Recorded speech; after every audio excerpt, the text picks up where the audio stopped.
Hello दोस्तों, नमस्कार। आपके अपने यूट्यूब चैनल बुलिश इन्वेस्टिंग में दिल से आपका बहुत बहुत स्वागत करता हूं। दोस्तों, आज के इस वीडियो में हम बात करने वाले हैं एफएल इंडिया के बारे में। हाँ जी दोस्तों, क्योंकि हम देख रहे हैं एफएल इंडिया पिछले कई हफ्तों से डाउन ट्रेंड में हमको देखने को मिल रहा है। इसके पीछे की वजह समझने की कोशिश करेंगे, क्यों ये अभी गिरता ही जा रहा है और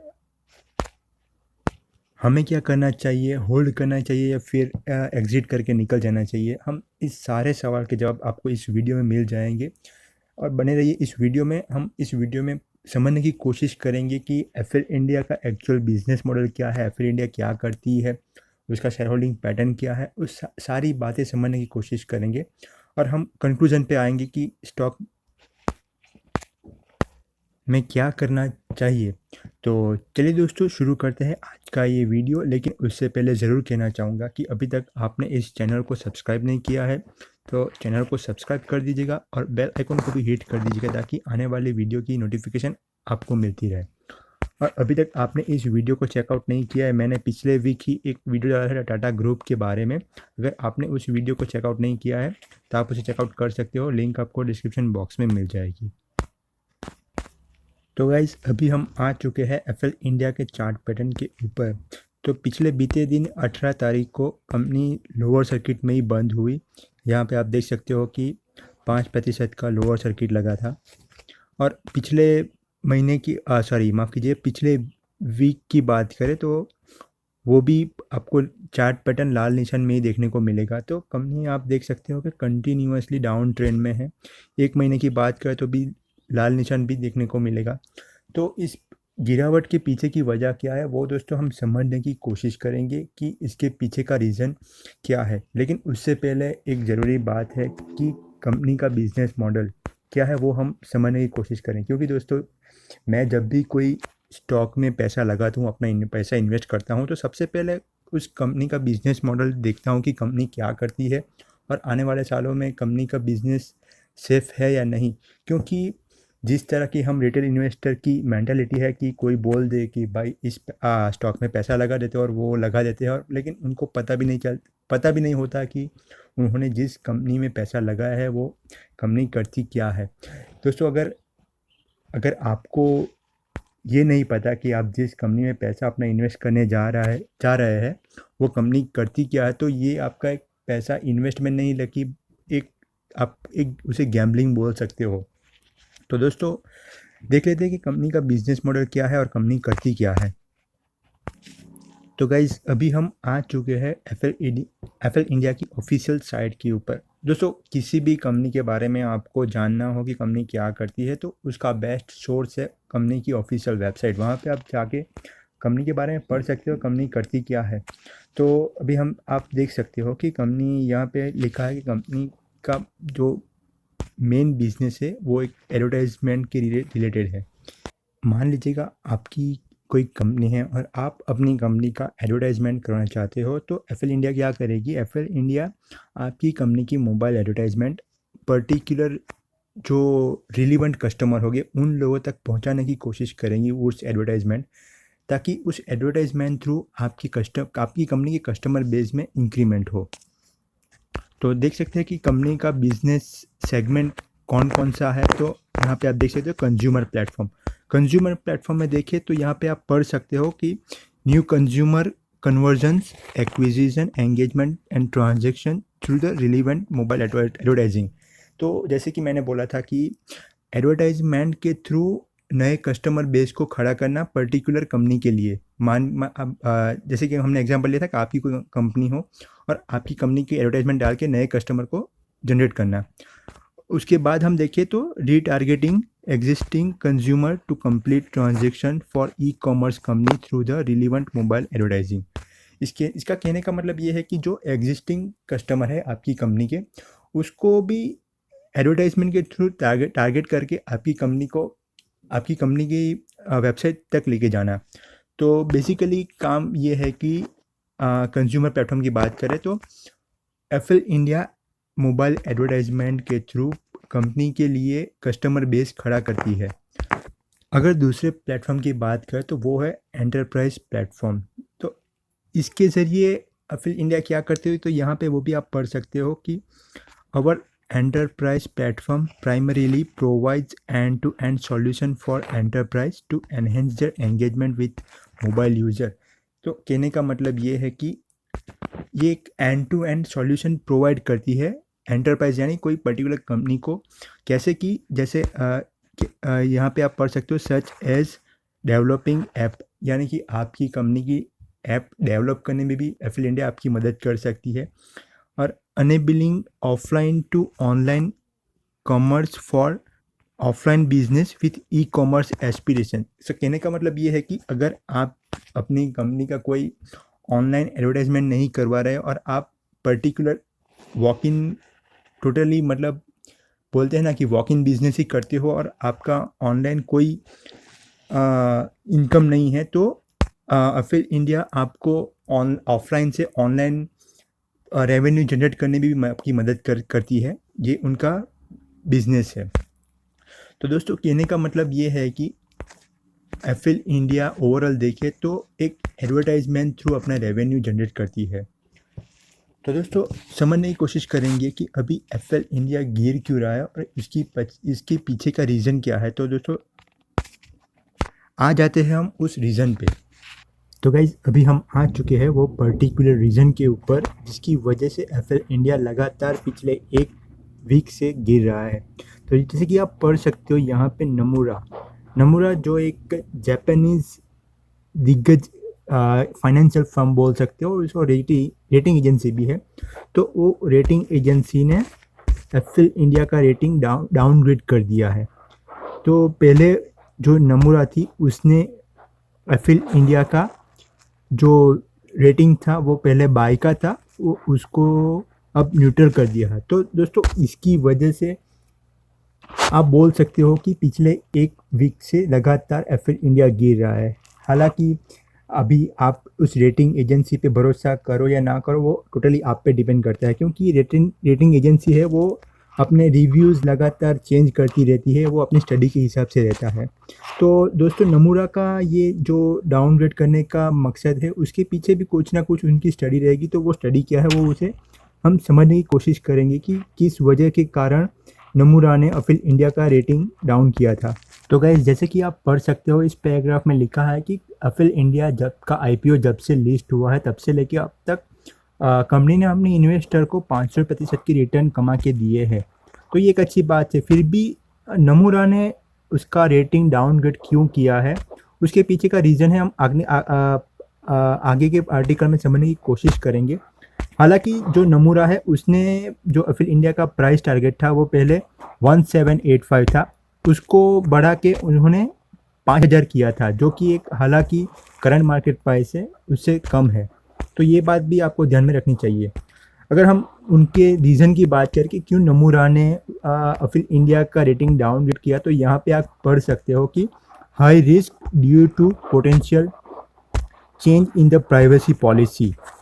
अभी प्राइवेसी पॉलिसी की बात करें तो अगर हम हमारा फ़ोन की ऑपरेटिंग सिस्टम की बात करें तो इधर ये एक iOS हो सकता है या एंड्रॉयड हो सकता है, यानी कि एप्पल और गूगल दो ही ऑपरेटिंग सिस्टम मेजॉरिटी हमें देखने को मिलती है। अगर इस प्राइवेसी पॉलिसी की बात करें तो अगर गूगल और एप्पल थोड़े स्ट्रिक्ट हो गए ये प्राइवेसी पॉलिसी को लेकर तो ये एक चिंताजनक बात हो सकती है एफिल इंडिया के लिए।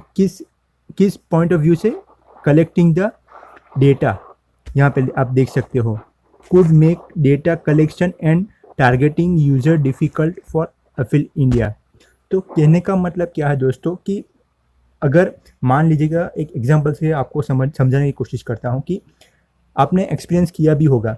मान लीजिए कोई आप कुछ चीज़ बाई करना चाहते हो, मान लीजिए कोई वॉशिंग मशीन, अगर आपने गूगल में जा सर्च किया वॉशिंग मशीन और आपको कई सारी वेबसाइट वगैरह देखने को मिलेगी, और उसके बाद अगर आप किसी सोशल साइट को ओपन करते हो तो आपको जो एडवर्टाइजमेंट देखने को मिलेगी वो शायद वॉशिंग मशीन के रिलेटेड ही देखने को मिलती है। इसके पीछे कारण है आर्टिफिशियल इंटेलिजेंस। दोस्तों ये क्या करता है कि मान लीजिए आप जो भी चीज़ सर्च करते हो वो उस डेटा के बेस पर आपको एडवर्टाइजमेंट दिखाने की कोशिश करता है। तो कुछ डेटा को लेकर आपके फ़ोन में जो डेटा है उसको कुछ कैप्चर करके उसके रिलेटेड आपको एडवर्टाइजमेंट देखने को मिलती है। तो दोस्तों कहने का मतलब ये है कि अगर प्राइवेसी पॉलिसी थोड़ी स्ट्रिक्ट हो गई तो ये एक एप्पल इंडिया के लिए चिंताजनक बात हो सकती है, क्योंकि अगर डेटा कलेक्शन ही नहीं हो पाएगा तो एप्पल इंडिया आप जो चीज़ ढूंढ रहे हैं उसको रिलेटेड मतलब एडवर्टाइजमेंट आप तक पहुंचाने में अनसक्सेसफुल हो सकता है। अगर हम दूसरे रीज़न की बात करें तो यहाँ पे आप देख सकते हो कि एप्पल इंडिया का जो वैल्यूएशन है वो बहुत एक्सपेंसिव है। यहाँ पे आप देख सकते हो एक्सपेंसिव वैल्यूएशन कब होता है, जब स्टॉक की प्राइस ज़्यादा हो तो कंपनी का वैल्यूएशन ऑटोमेटिक बढ़ जाता है। तो नमूरा का कहना है कि कंपनी अभी हाई लेवल पे चल रही है। तो कहने का मतलब ये है दोस्तों कि ये दो रीज़न के चलते, जो कि नमूरा की अपनी स्टडी के अनुसार उन्होंने अनुमान लगाया है कि ये दो रीज़न के चलते एप्पल इंडिया को आने वाले समय के लिए प्रॉब्लम हो सकता है। हालांकि ये एक नमूरा की स्टडी है, मैंने पहले ही बोला था कि आप उन पे भरोसा करो या ना करो, ये टोटली आप पे डिपेंड करता है। तो ये गाइज ये तो थी एक नेगेटिव बात जिसके चलते एप्पल इंडिया लगातार गिर रहा है, लेकिन एक उसकी एक पॉजिटिव बात भी है कि यहाँ पे आप पढ़ सकते हो कि एप्पल इंडिया है उन्होंने अभी एक एक्विजिशन किया है, जो कि आप पढ़ सकते हो कि recently Apple announce acquisition of jam. अभी ये जैम क्या है जी, यहाँ पे देख सकते हो कि company which owns mobile advertising platform. So आप बोल सकते हो कि सेम कैटेगरी की कोई कंपनी है जिसका नाम है जैम, वो एक्वायर किया है एप्पल इंडिया ने, और उसकी प्राइस देखें तो वो है 300 करोड़। यहाँ पे आप देख सकते हो। तो गाइस ये एक अच्छी बात भी है, और हमने दो नमूरा का जो डाउनग्रेड रेटिंग है वो भी समझने की कोशिश की। तो उसके चलते हम बोल सकते हैं कि जो एप्पल इंडिया है वो लगातार एक एक वीक से गिर रहा है। तो गाइज़ आपके मन में अभी सवाल आ रहा होगा कि अभी एप्पल इंडिया में क्या करें। तो गाइज़ आप सबसे मैं कहना चाहता हूँ कि एप्पल इंडिया एक स्मॉल कैप है, और स्मॉल कैप की बात करें तो स्मॉल कैप में जो ये गिरावट रहती है 5%, 10%, 15-20%, ये एक कॉमन बात है, क्योंकि आपने देखा होगा कि हर कोई स्मॉल कैप, मिड कैप आप थोड़े रिस्की रहते हैं कंपेयर टू लार्ज कैप। और मैं ये बात ऐसे नहीं बोल रहा हूँ, आप कोई भी स्टॉक मार्केट में कोई कितने सारे शेयर हैं आप देख लो कि जो भी मिड कैप है ये या स्मॉल कैप क्वालिटी के स्टॉक है, वो उनमें ये प्रतिशत आप देख सकते हो कि 10, 15, 20% की गिरावट एक कॉमन मानी जाती है। अगर आपको इतना रिस्क लेने में मतलब दिक्कत हो रही है तो आपके लिए ये ऐसे स्टॉक नहीं बने। और मैं ऐसा नहीं बोल रहा हूँ कि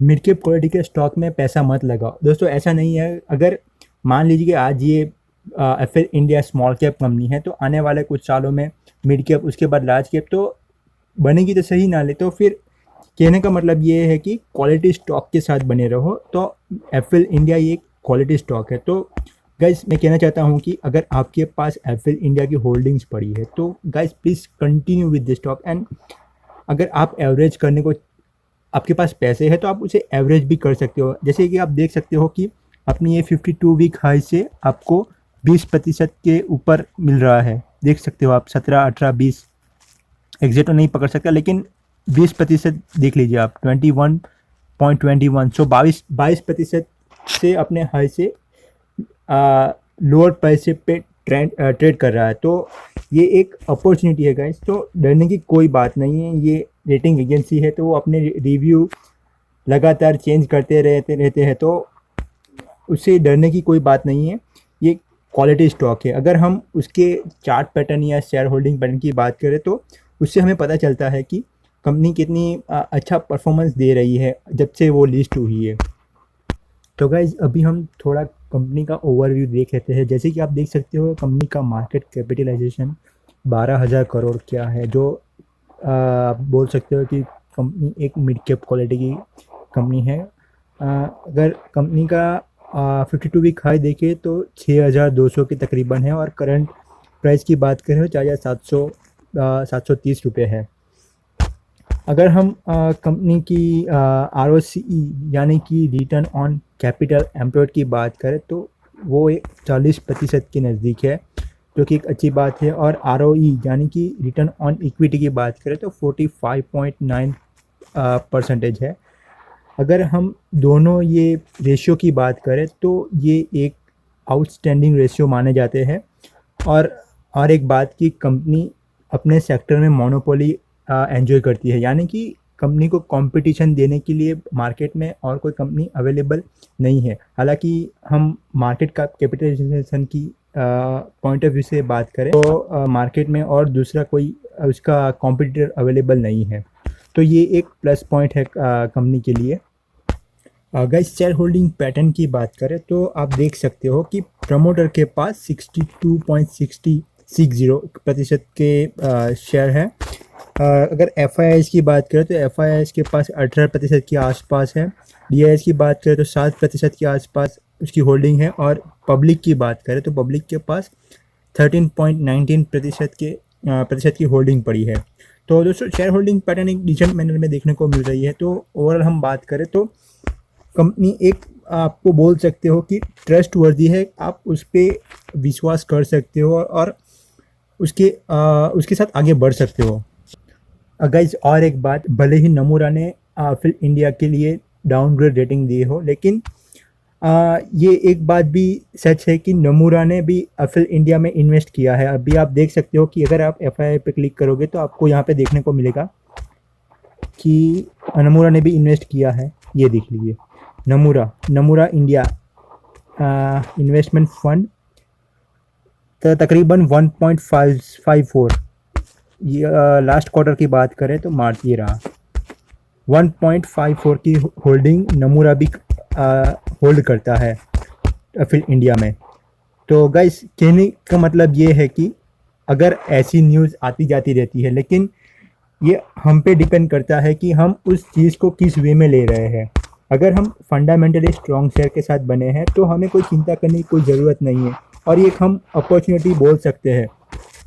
तो दोस्तों कहने का मतलब यही है कि आप कंक्लूजन बोल सकते हो कि अगर आपके पास होल्डिंग्स है तो कंटिन्यू कर सकते हो, और आप एवरेज करना चाहो तो एवरेज भी कर सकते हो। एक हालांकि मैं अपने पॉइंट ऑफ व्यू से उसे अपॉर्चुनिटी बोल रहा हूँ, क्योंकि ये फंडामेंटली स्ट्रॉन्ग शेयर तकरीबन हमें 20-21% के डिस्काउंट पे मिल रहा है, तो ये अपॉर्चुनिटी से कम नहीं है। तो आप उसके इसमें एवरेज कर सकते हो दोस्तों।